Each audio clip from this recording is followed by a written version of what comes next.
श्री शिवाय नमस्तुभ्यम। हर हर महादेव। पंडित प्रदीप जी मिश्रा द्वारा श्री बेतरती शिव महापुराण कथा विदिशा मध्य प्रदेश में शुरू हो गई है।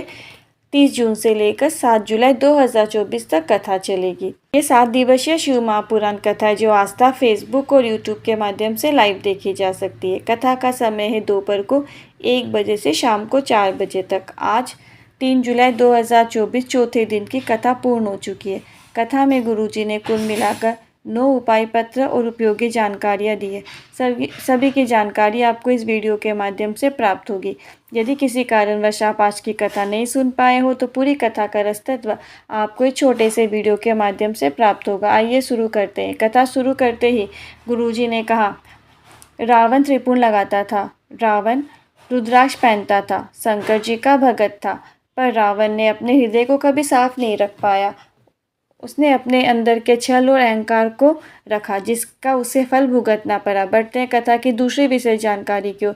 गुरुजी ने कहा, हाथरस की घटना साधारण नहीं है। 100 से अधिक लोग वहां पर शांत हो गए हैं और उन सभी के लिए आज गुरुजी ने व्यासपीठ से श्री शिवाय नमस्तुभ्यम बोलते हुए मौन रखे और सभी शिव भक्त आए थे उनके लिए भी जो वहाँ हाथरस की घटना में शांत हो गए थे उनके लिए उन्होंने मौन रखा। श्री शिवाय नमस्तुभ्यम बोलते हुए गुरुजी ने इस घटना के बारे में अब हम आपको बता दें।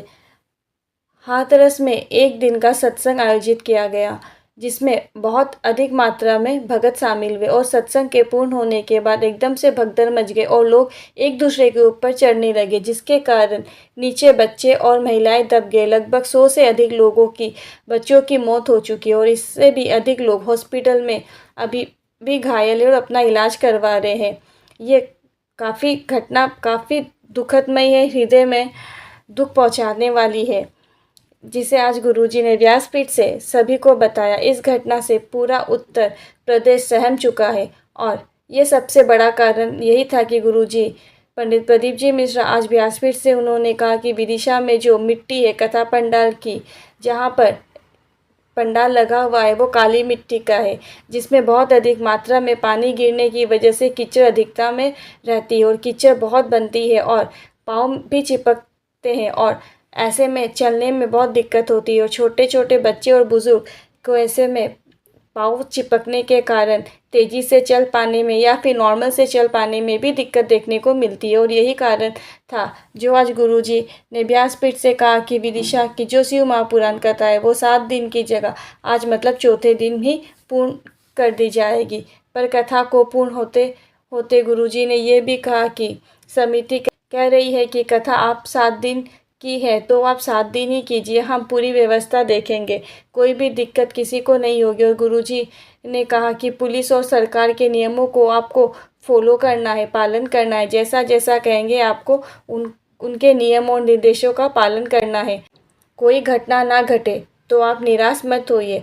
7 दिन की कथा थी और 7 दिन में ही पूर्ण होगी। समिति ने कहा है कि अब किसी भी प्रकार की किसी को कोई भी दिक्कत नहीं होगी, पर उनका साथ आपको भी देना है।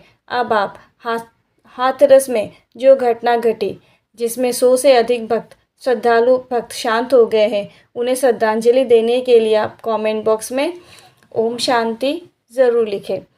बढ़ते हैं कथा की तीसरी विशेष जानकारी की ओर। गुरुजी ने कहा, कोई कितना भी उन्नति की सीढ़ी पर क्यों ना चढ़ जाए, कितना ही महान क्यों ना हो जाए, शिव महापुराण की कथा कहती है वो मेरे महादेव के चरण की धूल के समान है। महादेव नहीं बन सकता, वो राम, वो कृष्ण, वो मेरा महादेव कभी नहीं बन सकता। मानव है, मानव ही रहेगा।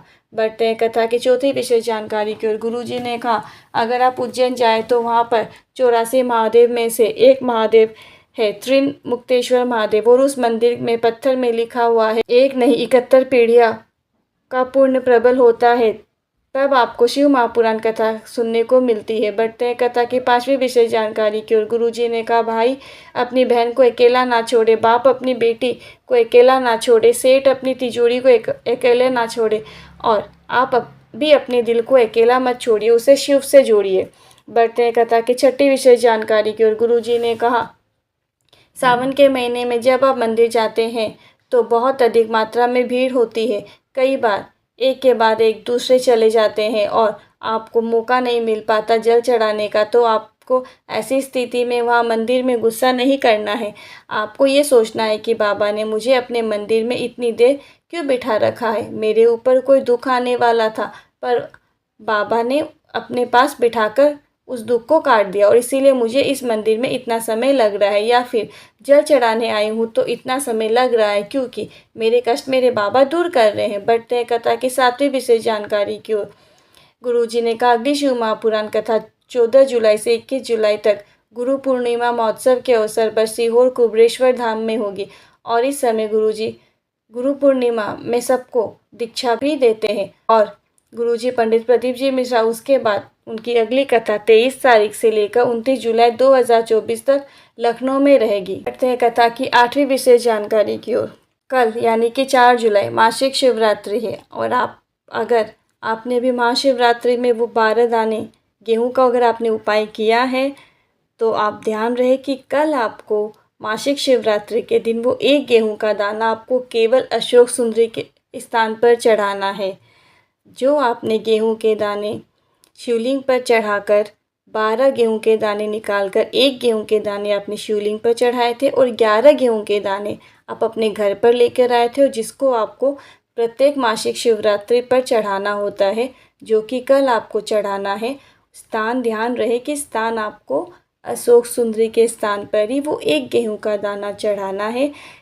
वो इसलिए था कि यदि आपका घर मकान नहीं बन रहा है तो वो गेहूं का दाना चढ़ाओगे तो आप उन्नति की ओर जाओगे, आपका घर मकान बन जाएगा। तो आप ध्यान रहे कि आपको कल ये विधान याद से करना है क्योंकि जो आपने गेहूं के दाने उठाए थे वो हर मासिक शिवरात्रि में आपको लगातार 1 वर्ष तक करना है। तो ध्यान से कल आप ज़रूर वो एक गेहूं का दाना अशोक सुंदरी के स्थान पर चढ़ा दीजिएगा। आप नोट कर लीजिए, आपको अशोक सुंदरी के स्थान पर ही चढ़ाना है क्योंकि कुछ लोग गलती से पिछली बार भी शिवलिंग पर चढ़ा कर आ गए, पर आपको ध्यान रखना है कि आपको केवल अशोक सुंदरी के स्थान पर ही चढ़ाना है।